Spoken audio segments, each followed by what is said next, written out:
Happy Friday, everyone. Welcome to Automation Hour. If you're joining us for the first time, all lines are muted, and please post your questions either in the question area or out on the Trailblazer Community Salesforce Automation Hour. We will post the recording along with the deck sometime after the session. And it will also be posted out on our automationhour.com, and we will also post it out on the Trailblazer community and on Twitter. So if you haven't signed up for our sessions for the rest of the year, we are fully booked out.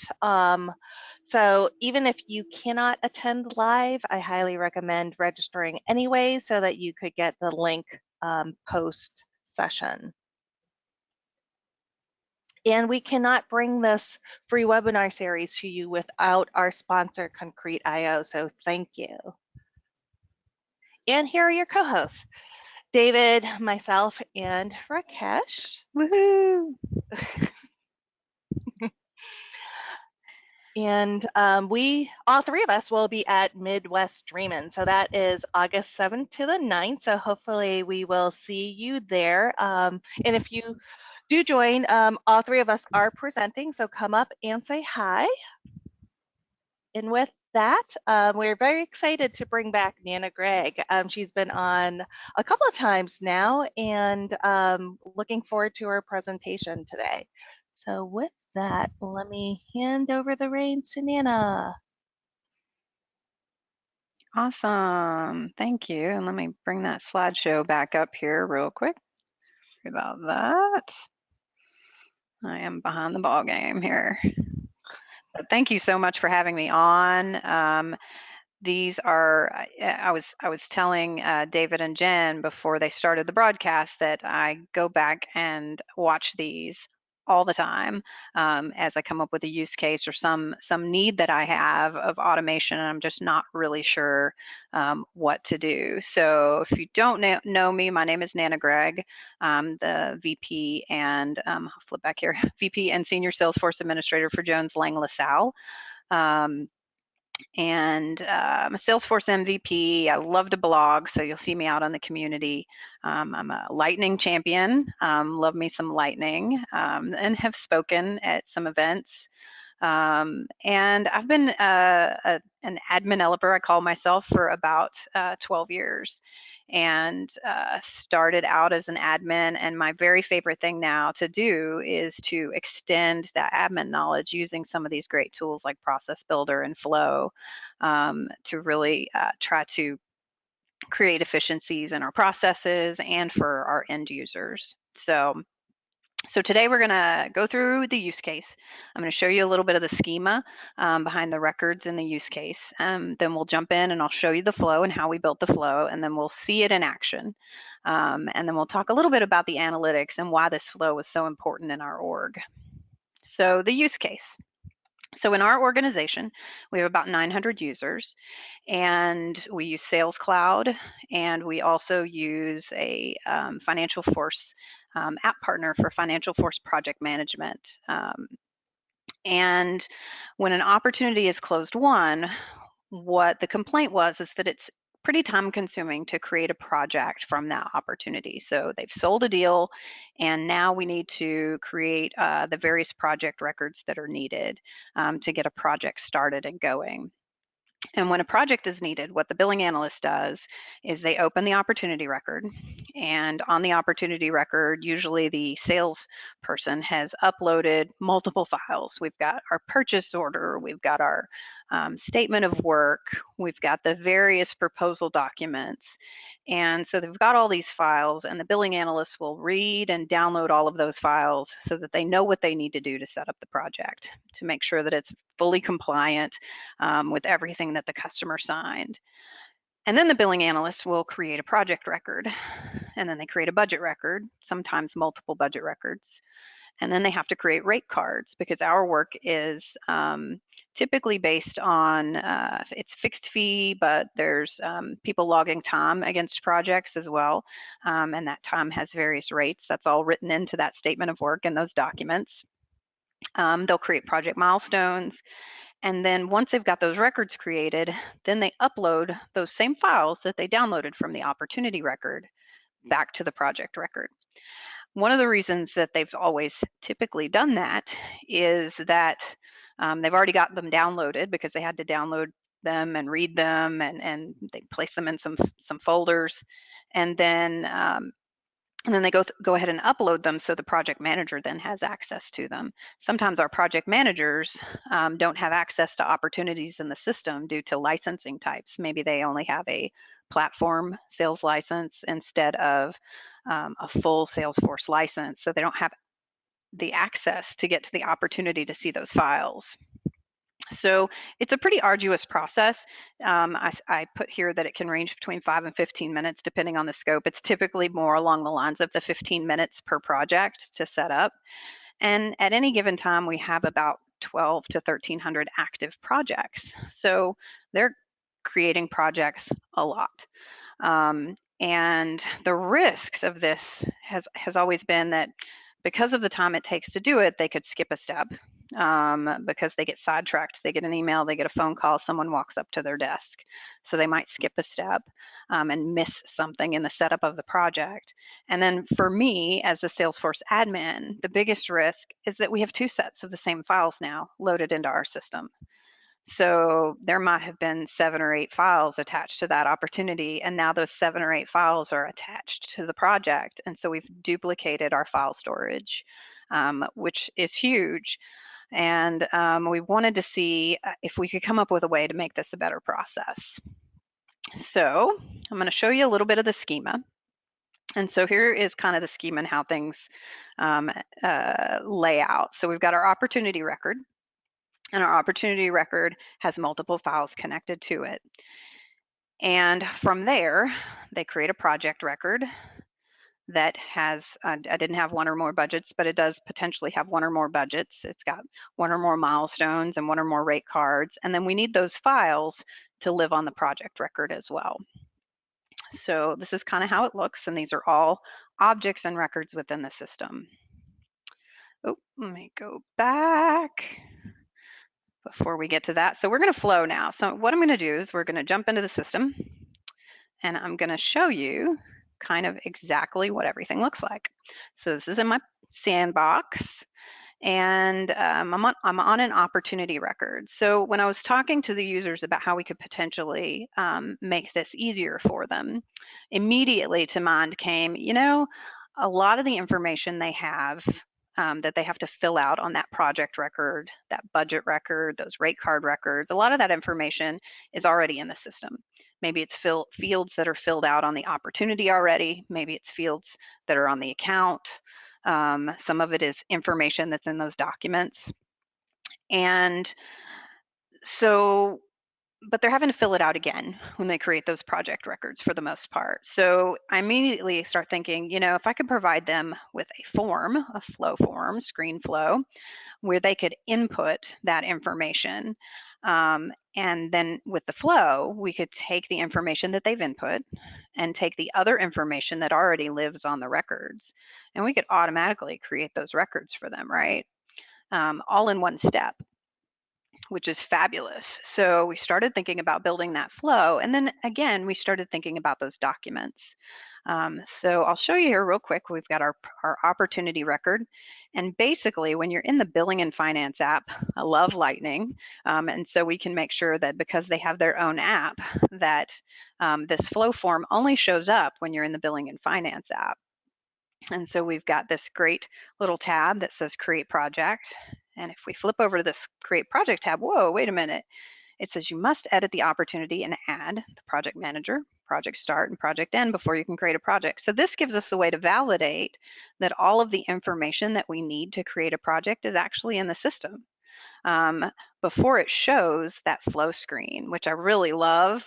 Lightning gives us some fabulous capabilities, not only in embedding these flow screens, but using that conditional visibility to either show that screen or not show that screen, depending on data on the record. So they can't even start to create one if they haven't filled everything out they need to on the opportunity. So real quick, we'll pop a project end date in here so that we can get our flow screen. We'll just throw it to the end of July. Let's see, did that fill out for me? It didn't. My sandbox is always a little iffy. Raise your hand if you love sandboxes. Sometimes they're super great and sometimes they're super slow. Let's just pop that in there. It is not filling out. All right, now we're there. All right, so we've got the end date in here, and now that we've popped the end date into this record, and we go back to our Create Project tab, voila, we've got our flow screen. So these are primarily, we worked with our billing analyst to say, okay, what information that you're filling out on these various records, the project, the budget, the rate cards, what information is already in the system, it's on the opportunity or it's on the account, and what information is something that you need to think about and fill out as you're creating those records. And so we divided those up and said, okay, it's already on the records, so we can gather those in our flow. Or if it's something they have to think about as they're filling out the forms, then those are the things that we wanted to put on the forms. So real quick, I will flip open our flow and I'll show you what we'll do is I'll show you a little bit of the flow, and then we'll come back and we'll take a look at the form. We'll look at the flow again some more, and then we'll actually check it out in action. So I'm going to pop open my flow builder. And this is what our flow looks like. It's beautiful. Hope everybody loves the new flow builder. And I'm going to zoom in a little bit here so we can see it a little bit closer, and we'll kind of pan around so we can take a look at it. There we go.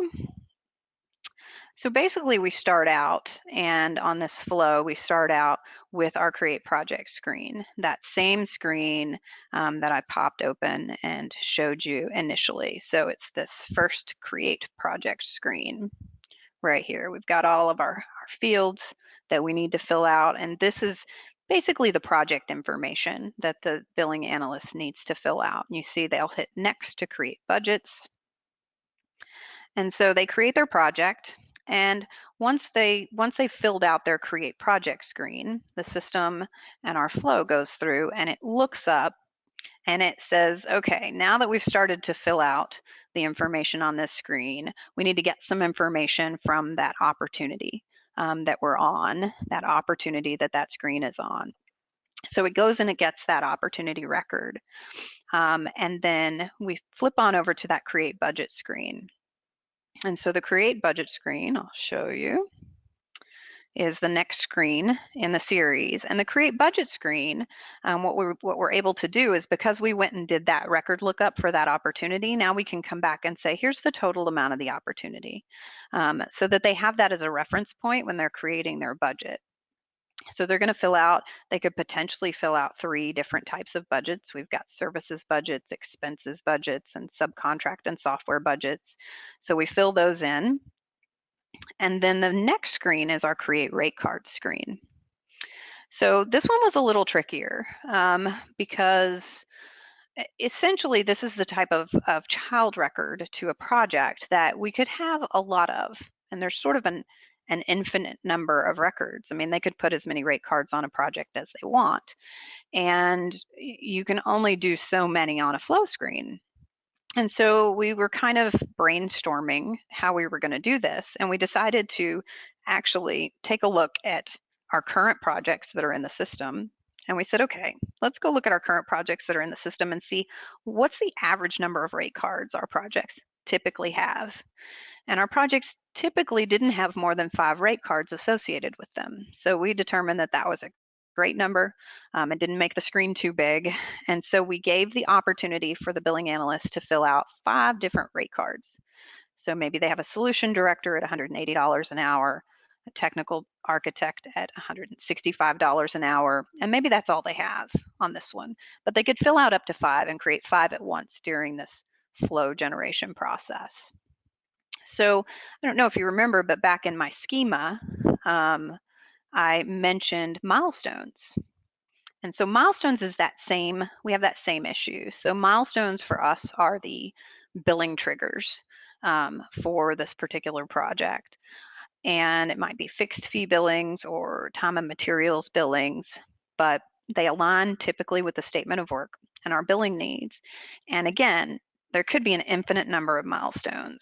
And when we went to do the same thing for our milestones on projects to look and see what the average number of milestones was on a project, that number varied wildly. So it wasn't as simple as our rate card. We couldn't just get it down to a really nice small round number like 5. Our projects were typically running into between 10, sometimes 30. Some projects had 40 or 50 milestones. And we made the determination, and they're all very different. And there's a lot of fields to fill out on the milestones. So we made the decision that in this initial create project flow, that we would not include milestones in this particular piece. And we would, at this point in time, only create the project, the various budgets, the rate cards, and we would see what we could do to eliminate the need for them to re-upload those files. And then once they've got those records created at the end of our flow, then the billing analyst could just simply go in and create their milestones, and then they'd be done creating the project. So we weren't able to capture everything in our flow, but we got almost everything they needed. So we will jump back in here to the flow builder. And so we've gone through our screens, and then what we need to do is we need to look up and we need to get some of those other values. Those values that our billing analyst indicated that they're typically going and finding on the account record or our financial company record that they'll use to build that project. So we take that opportunity ID and we go get the data from the account record. We look that up. And we go get the record for the financial company that's associated with that account, and we look up data on that record as well. And then we use all of this input information and we do our create project record. So really simple, we're going to create our project record with the values that they've input on the screen and the values that already reside here.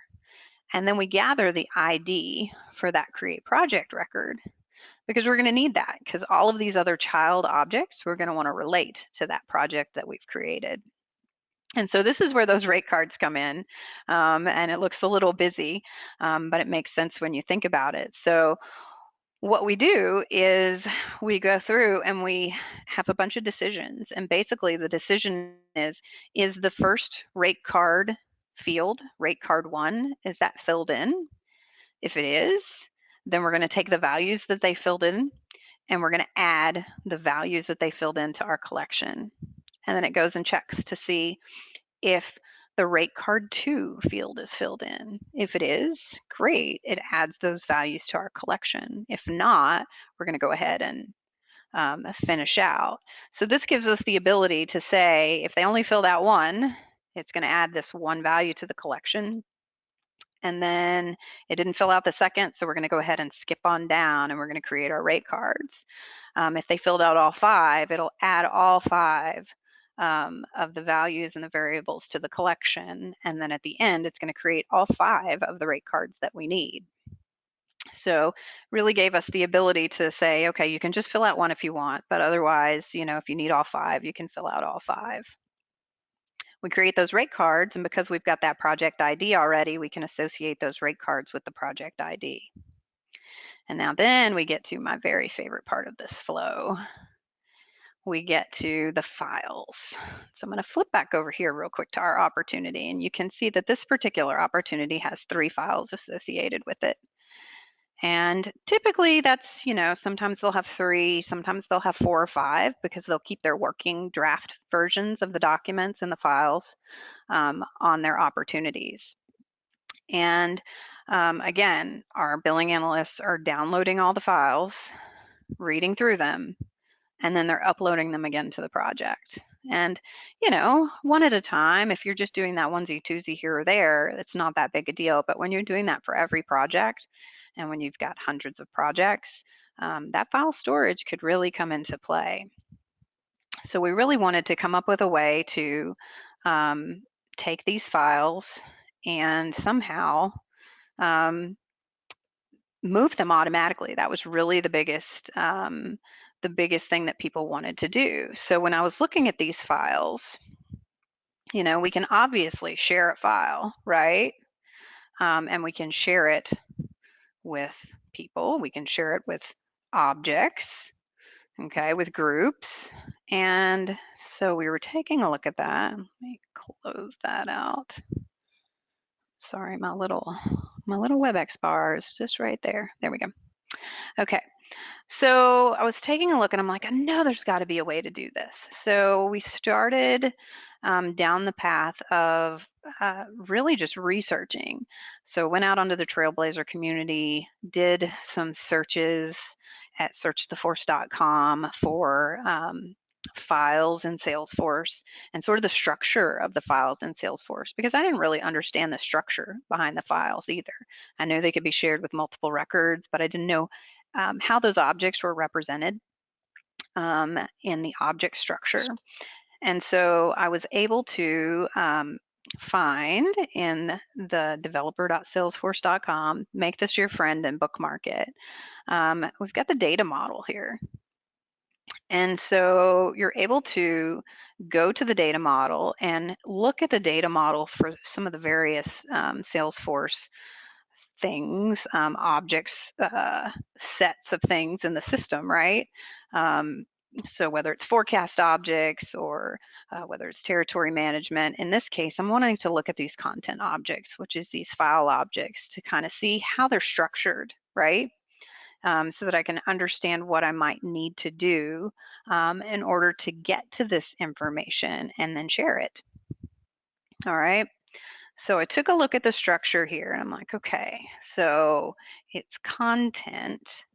And so we took a look at the content. And so then I'm going to come down here because while this is the data model, we've also got your standard objects here. And you can kind of flip into your standard objects. And I came down here to the content, right? And so we've got these are all of our content document objects. And so a file is essentially a content document. And we flip through and we'll open that up. And we read through the information about these content documents. And then we read through all of those other objects as well. And what I found when I read through those was your file is your content document. And a content document link is the link between the file and where it's shared. Ding, ding, ding, right? So you've got your file and there's a content document link between the file and the opportunity. And so what we need to do is we need to create a content document link between the file and the project, okay? So this kind of was my big moment, like, wow, I think we can actually do this. And what we did when we were looking to make sure that this was the right approach is we actually opened up Workbench and we took an opportunity ID and we looked up the content document links for that opportunity ID. And in Workbench, we just did a quick SQL query to show me the content document links for an opportunity. And it showed me all of the files, the links to all of the files that were on that opportunity. So we went into our flow builder and we just decided we were going to try it. So what we do is we've got a get records. Let's see if I can get it opened up. And we are looking up our content document links where the linked entity ID, so what it's linked to, what the file is linked to, equals the record ID that I'm sending into this flow, that opportunity. So I want to find all those content document links for this particular opportunity. Find all the records, and I'm just going to pop them into a variable. All right, and then what we're going to do is we're going to loop all of those, and then we're going to create new content document links. All right, for all of those ones that are there already, we're going to create new ones, and we're going to take that content document ID from those original links, which is the ID of the file, and we're now going to create a content document link where the linked entity ID is now our new project ID. Okay. And as we were doing this in the workbench, there's a couple of required fields that drive the visibility of the particular files and the sharing type, and we determine what values we needed here. So we're setting those as well because those are required. But basically, so what this is doing is it's going through and it's saying, find all the files that are shared with the opportunity, loop through those, and we're going to now take those files and we're going to create sharing records with the new project that we created. We add them all to the collection, and then we create those links. Okay, so we're creating those content document links to share those files now with our project. So this was huge, and we'll go through and I'll show you how it works. And then finally, we've got our budgets. And our budgets were, we had 3 budget records on our budget screen. So we've got services budgets, we've got expense budgets, and we've got subcontract and software budgets. And the way that we work in our system is you can have a services budget with an expense budget, and you can pair the two up on one record.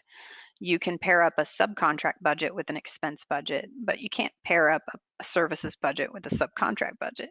So if that made sense to anybody. So basically, if you've got, we had to make a decision and we had to look at the system and go, okay, is there both a services budget and a subcontract budget? If so, we need to create 2 records. If one of these is blank or 0, then we only need to create 1 record, and we can pair up this expense budget with either one of those. So we've gone through and we've kind of done some different decisions here, and it's basically how many budgets do we need, right? I always forget I've got to turn this off before I can open this up. So basically it says, if the expense budget is greater than 0, if the services budget is greater than 0, subcontract budget is greater than 0. So if 1 or 2 and 3. So we go through our decisions basically and say which path are we going to send this down? Are there subs only and no other budgets? Do we need 2 budgets? And are there services or expense budgets only, or do we have no budgets at all? So we go through and we evaluate those, which ones we need. And depending on how they've filled out the form, we create the budget records that we need. So it's very simple to create those records. And then another of my very favorite pieces that we've changed a little bit since we initially created this opportunity, but I think I learned this from Jen on one of hers, where she was wanting to know whether her automations were happening or not, whether people were actually interacting with them. And so we actually have a record that only admins can see behind the scenes, and we're basically analyzing how often people are using these analytics that we're building. And we created a record and an object called Automation Analytics. And basically anytime one of our flows is run, we pass in the date and time that the flow was used. We pass in the name of the flow, and the record is actually owned by whoever ran the flow, so that we can, at the end of the day, do some analytics on our own about who's using which of our flows and how often they're being used, to see if some of these things that we're building are actually being used, because sometimes they're not, to be honest. People are used to doing things the way that they're used to doing them. But it gives us a great opportunity to have those conversations. Why aren't you using it? Why are you using it? What do you like about it? What do you hate about it, right?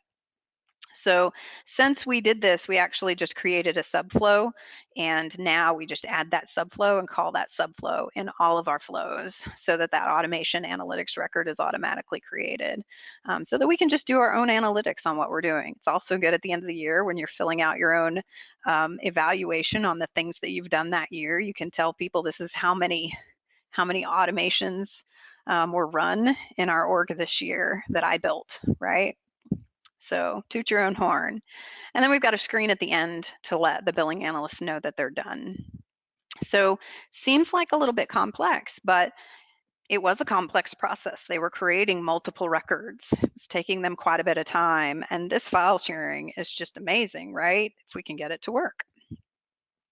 So let's flip back to this opportunity and let's see if we can make it work. What do y'all think? We're going to go ahead and go to this opportunity. And while I'm not going to download the files, it's a test opportunity. We're just going to go ahead and we're going to fill some of this information out so that we can see if we can get a project created. So we've got primary operating unit. We've got some of these required fields. And some of these fields aren't required. We'll fill a few of them in anyway. We've got, I don't care about the invoice email right now. But we've got some invoice templates. And these are all fields that our billing analyst said were pretty important and that they were having to touch when they created a project. So we wanted to make sure and get them on this screen so that we can eliminate just as much as possible for them, right? So that they can much more quickly go through and get these projects created. So I'm going to skip some of this and then we're going to hit next. Let's create our budgets.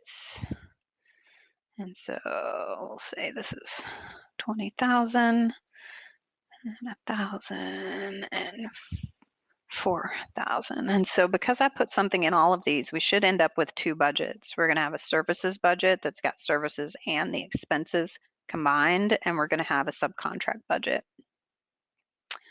And then we're going to flip over and we're going to decide on our rate cards. Typically, a billing analyst is going to open up that statement of work and they're going to see what rate cards are called out in that statement of work. Maybe it's a technical director at 165. And we'll say it's a BIM specialist and they're at 125 an hour. We'll just do 2. We're going to go ahead and hit next. And let's let it think for a minute. I guess we're in the sandbox. Sometimes these are a little slow. Wish I had the Jeopardy music to play while we're waiting for our records to be created.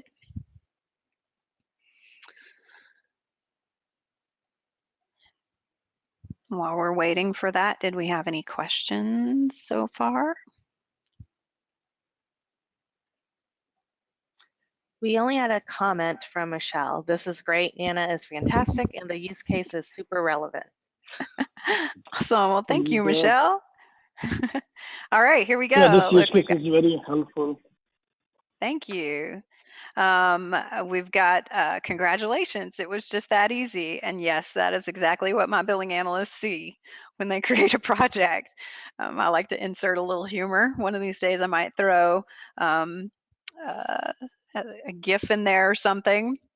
You can access your project here. So we've actually got a link directly to that new project that got created. And so remember, there were 3 files. So let's take a look. We're going to flip open to that project.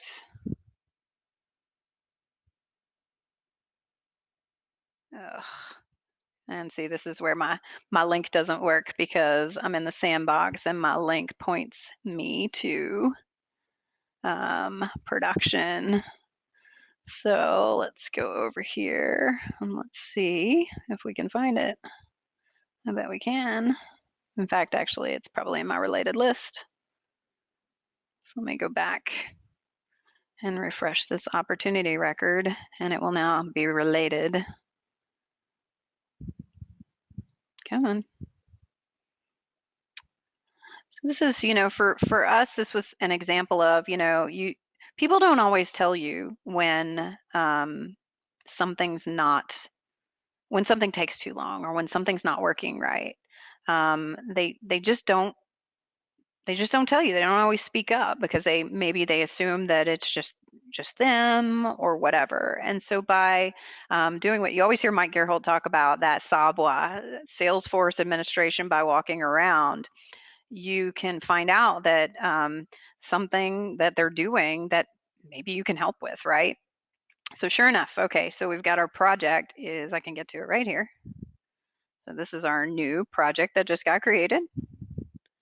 Let's flip over to it and let's take a look. You can see I've got some error messages. That's cool. It's not yet finance approved. But let's scroll down if I can get it to finish loading. And you can see we've got 2 rate cards. We got our technical director and our BIM specialist. All right, we've got our 2 budgets. Okay, we've got our 1 budget that's got our services amount and our expense amount, and we've got our subcontract budget. It automatically names those. One thing I didn't mention is we've got another automation that if you create a budget with an expense amount in it, it automatically creates a milestone in the system to represent those reimbursable expenses so that we can bill those as needed. So that's an automation as well. And then look at that, we've got our 3 files. If we can get them to show up. So we've got our 3 files right here. So those same files, I didn't have to do anything. I didn't have to download them and save them on my desktop or in some box folder, and I didn't have to re-upload them. The system automatically shared the files from the opportunity to the project. And just like that, I mean, normally they were creating, how many records was that? We have our project record, our 2 budget records, our milestone record, our 2 rate card records. That's 6 records and 3 files that took us, what, a couple of minutes to fill in a form. And so that brings us back to our slides here, to our analytics. And so for us, it was approximately a 67% reduction in the time it took to create a project.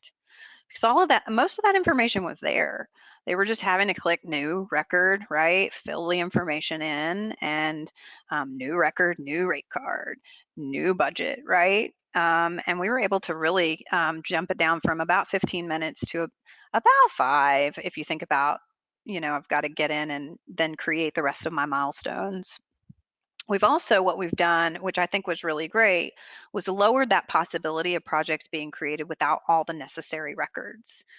So because we were on one page and we basically just tabbed between those 3 screens, right, filling out the information, and then hit next, there's very little chance of them getting distracted and not finishing. If they don't finish, then nothing got created, right? They've got to get all the way to the end through those 3 screens to create their records. But what's not happening is that they haven't gone in and created the project record, and then they got a phone call and they walked off and they went to lunch, and they come back and they have to go, okay, now where was I with that? Right? Oh yeah, I need to create my rate cards. Oh yeah, what step was I on? Which is what was happening a lot. And when you've got a lot of volume, whatever you can do to kind of minimize some of that risk, right, of missing data, or stopping halfway as they're working on something, because we've minimized the amount of time that it takes to get that done. And then from that administrator standpoint, we now have no duplicate files. And the amount of time it took to share those files was nothing, right? We didn't download them. They're not sitting on somebody's laptop. They're not sitting in box folders. They're shared between records, and everybody's got the access that they need to see those files.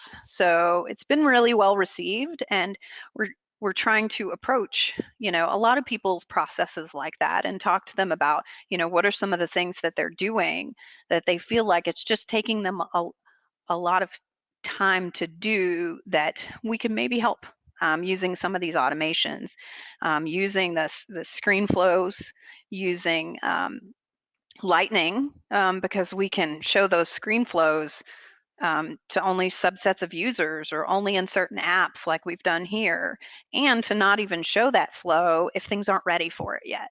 And if things are ready and in the right position to be able to show that flow screen, then using that conditional visibility, we can show that flow screen. So we can really do some super cool things and help out our users all in one. And then finally, at the end, we can do some analytics on our own to see how often people are doing those and kind of toot our own horn, right? So that's it.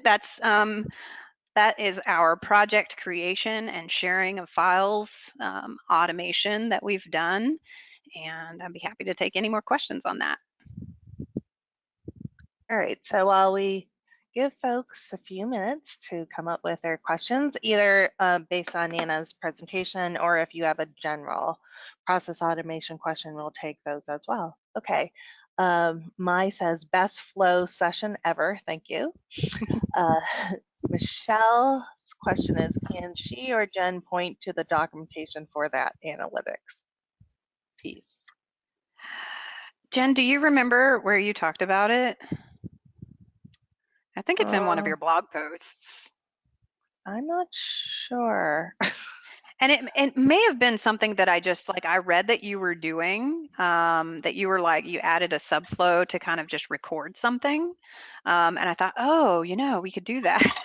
So basically I created a custom object, and the custom object just has the record owner. It has a name field. It has a date, time. That's really all we record. And anytime one of our flows is run, we do a create record, or we call the subflow that does a create record, and it sends in the name of the flow, and it sends in the date, time it was run, and it puts the owner as the person who ran the flow. So then now I've got a report, right? I can run a report on this particular object and all the records that were created, and I can group them by the flow name. So you could add other values if you wanted to have categories of flows or whatever. If you wanted to look at the type of user that was running them, or if you wanted some additional analytics or something, but we wanted to keep it really simple. So for us, it's super simple, and I have a dashboard that basically has a pie chart that says that this create project from opportunity flow, how often it's been run this month and by who. Right? So I can look at my billing analysts, and I know which of my billing analysts are using this flow and which of them are not, because I could put that side by side with a number of projects created this month and by who. So I can see, oh, this particular billing analyst isn't using the flow. So I can go to them and go, hey, is there some reason you're not using it? Is there something we could add to it to make it better, right? And so all of our flows that we've got built, we send this in so that we can then sort of evaluate, are they effective or not? Or are we just creating things to create things? Because sometimes we do that because it's fun. And that tells us something as well.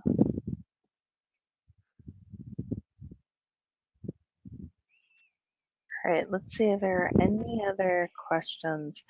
So while we wait, Nana, how long did it take for you to build the flow, from concept to completion, implementation? That is a good question. Let me see if I've got it here, because we're on version 10. So obviously we went through some iteration here. Let me see if it's got the stamps, and I can just tell you exactly. It's not always fun to look under the hood of this, right? You realize how inefficient you were when you were building it. So we started our first one. Look at that. It was the week after Christmas. I must have been bored. And worked through it. And look, we got to, it was about a month all total. Well, I would probably say it wasn't even a month. It looks like it was about 2 weeks.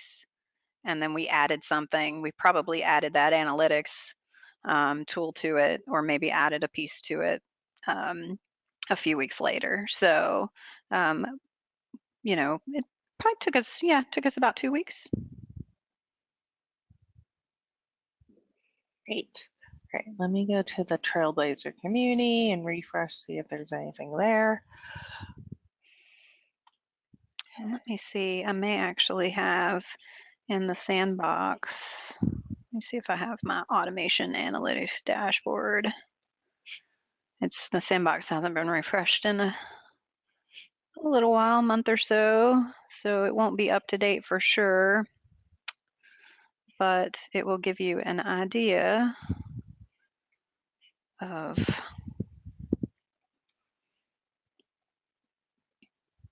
what we've done with our dashboards and that sort of analytics tool.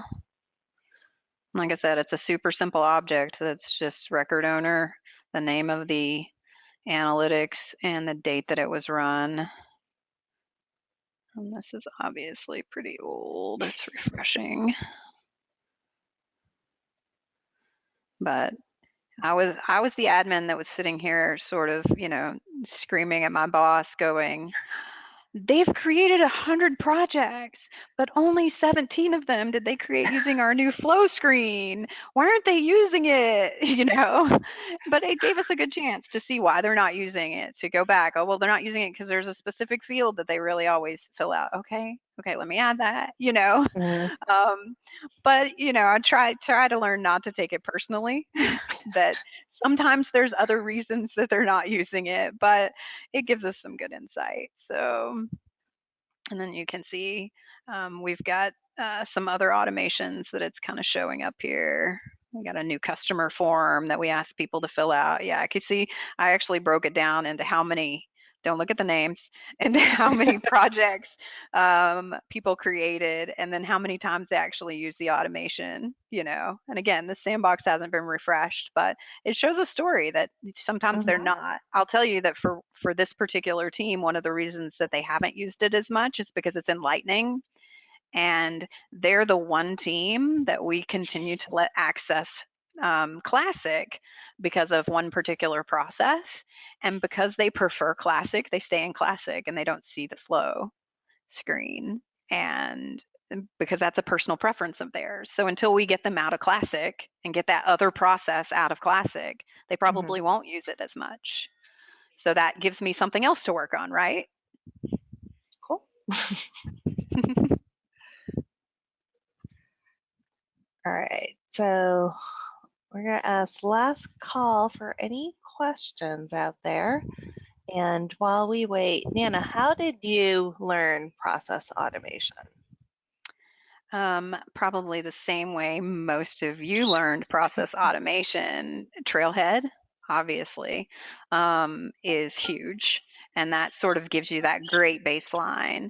But participating in webinars, seeing how other people are doing it, reading blog posts to kind of give you those, oh, I never thought about that, right? Give you those ideas. And then just getting into a trailhead playground, getting into your sandbox and trying it.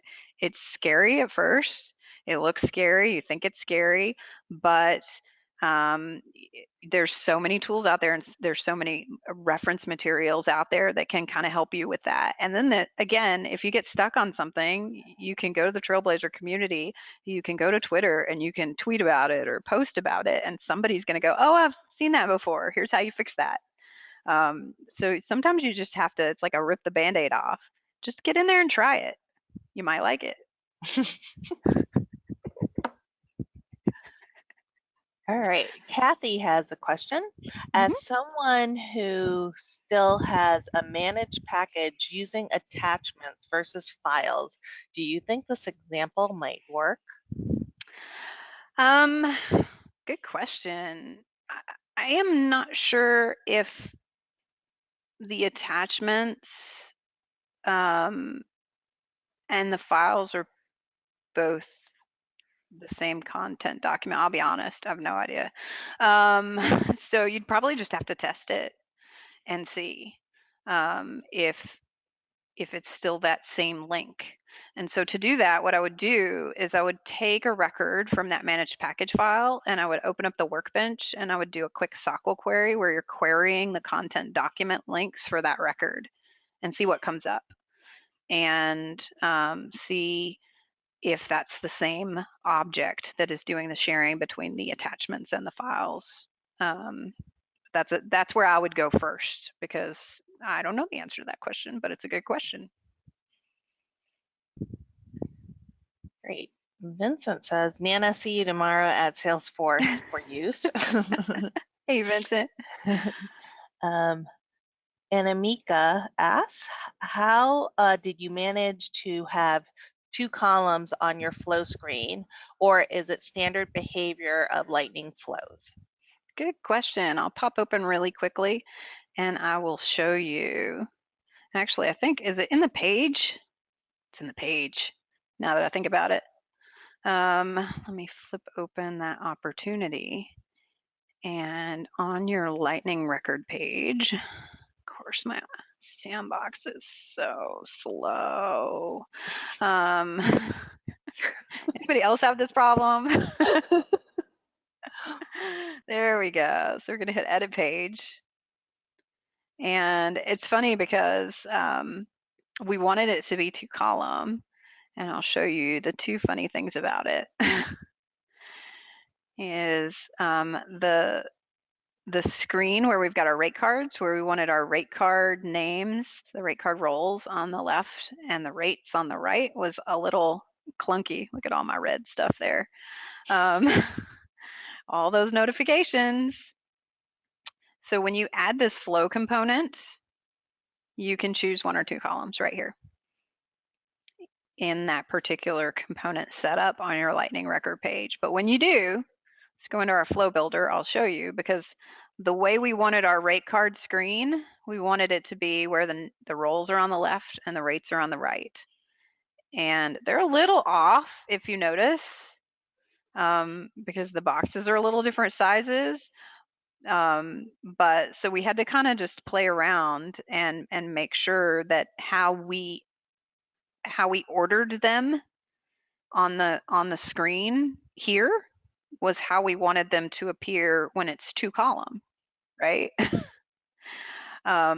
So it does, in this case, take the first field and put it in the left, and the second field and put it in the right, and vice versa.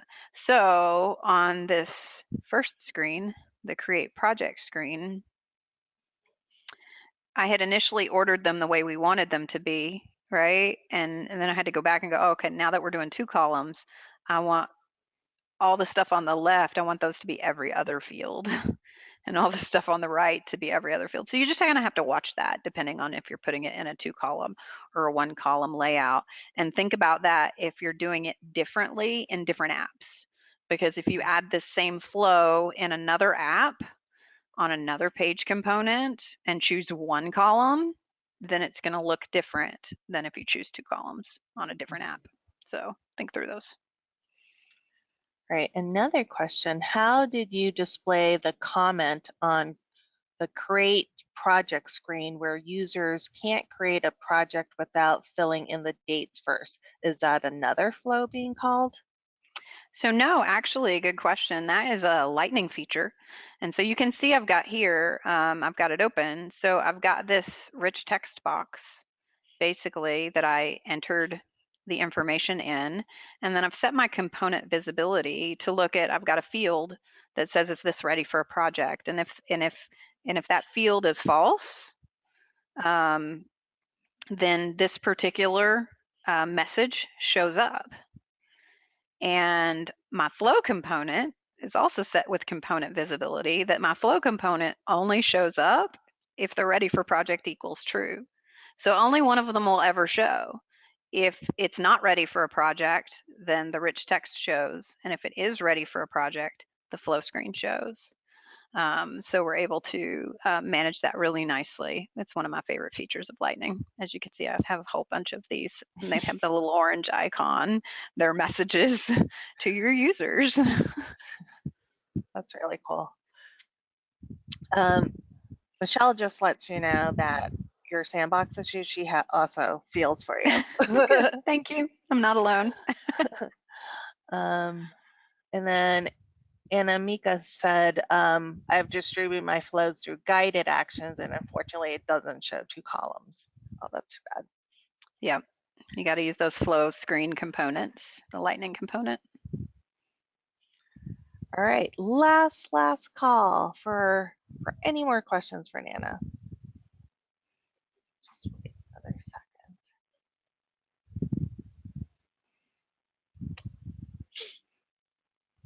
All right, let me refresh the Trailblazer community and see if anyone's posted there.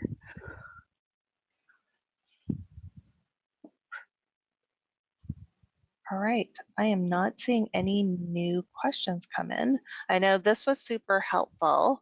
I found it super helpful. I know Rakesh did as well, and I'm sure others have. It's really cool. Yeah. So, Awesome. so thanks, No, Nana, for it was coming very, on. very helpful. Thank you. Thank you. It was, I mean, when you see how other people are using flows, it just starts your wheels turning, right? So that's the beauty of the automation hour. So thank you for having me on. Yes, and No, thank come you so back. much. Come back and show us more. Yeah, thank you. Absolutely. Great. All right. And with that, we are going to end this automation hour and see you all next time.